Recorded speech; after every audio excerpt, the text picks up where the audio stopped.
யோகாலயம் சார்பாக அனைவருக்கும் வணக்கங்க. தினம் ஒரு ஆசன பயிற்சியில் இன்னைக்கு நம்ம பண்ணக்கூடிய ஆசனாஸ் வந்து தனுராசனா அப்படிங்கக்கூடிய ஒரு ஆசனாஸ் நம்ம பண்ண போறோங்க. தனுசு என்றால் வில் என்று பொருள். அதாவது நம்ம உடம்பை வந்து வில் மாதிரி வளைக்கக்கூடிய பயிற்சி தான் இந்த தனுராசனாங்க.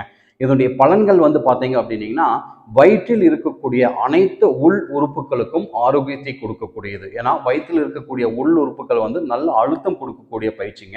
அழுத்தம் கொடுக்குறப்போ கழிவுகள் எல்லாம் வெளியேறும். அடுத்தது வந்து பார்த்தீங்கன்னா, தைராய்டு கழுத்து சம்பந்தப்பட்ட பிரச்சனைகள் வந்து எதுவுமே வராதுங்க. அதே மாதிரி இந்த ஷோல்டர் வந்து பார்த்தீங்கன்னா, இந்த ஜாயின்ட்ஸ் இதுக்கெல்லாம் வந்து இந்த ஷோல்டர் பெயின் இருக்கிறவங்களும் இந்த ஆசனாஸ் கண்டிப்பாக பண்ணலாம்.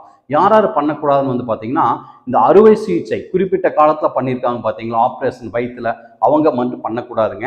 அது போல கடுமையான முதுகு வலி இருக்கிறவங்களும் இந்த ஆசனாஸ் பண்ணக்கூடாதுங்க. இந்த ஆசனாஸ் எப்படி பண்ணலாம் அப்படிங்கிறது வந்து பார்க்கலாங்க. ஃபர்ஸ்ட் வந்து பார்த்தீங்க அப்படின்னீங்கன்னா, இங்கே பாருங்க, வஜ்ராசனாஸ் போட்டு உட்காந்துக்கிறீங்க. உட்காந்துட்டு மெதுவாக முன்னாடி படுக்கிறீங்க.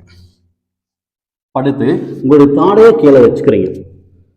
வச்சுட்டு உங்களுடைய 2 கால்களையும் மடக்கி வச்சுக்கோங்க. கொஞ்சம் கேப் இருக்கும், கால்களுக்கு இடையே கொஞ்சம் கேப் இருக்கும். இப்போ இங்கே பண்ணுங்க, ஒவ்வொரு கை ஒரு கை கொண்டு வந்து காலை பிடிச்சிக்கோங்க, இன்னொரு கை கொண்டு வந்து இங்கே பிடிச்சிக்கோங்க. பிடிச்சிட்டு தலைப்பகுதி மெதுவாக மேலே தூக்குங்க. இப்போ வந்து பார்த்தீங்கன்னா வயிறு பகுதி மட்டும்தான் கீழே முட்டி இருக்கு. அடுத்தது என்ன பண்ணுறீங்கன்னா, கால் பகுதியை மேலே தூக்கிறீங்க. இங்கே பாருங்க, இது ஒரு 10 எண்ணிக்கை. சரி, நீங்க செஞ்சு பழக்கிட்டோம், எங்களுக்கு தனுராசனா வருது அப்படின்னா இங்க பாருங்க,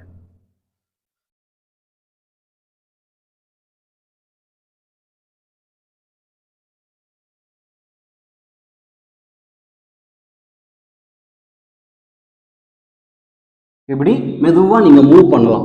இப்படி மூவ் பண்றப்ப என்ன அப்படிங்கிறப்போ வயிற்றுல இருக்கக்கூடிய அந்த உறுப்புகள் எல்லாம் வந்து நல்ல அழுத்தம் கொடுக்குங்க. அழுத்தம் கொடுத்து வயிற்றில் உள்ளுறுப்புகளுடைய ஆரோக்கியத்தை மேம்படுத்தும். ஓகேங்களா? இது வந்து அதே மாதிரி ரெகுலராக நீங்கள் பண்ணுறது எம்டி ஸ்டொமக்கில் பண்ண ரொம்ப நல்லது. சாப்பிட்டு தயவு செய்து இந்த ஆசனாஸ் பண்ண வேண்டாங்க. மீண்டும் நாளை சந்திப்போம். நன்றி, வணக்கம்.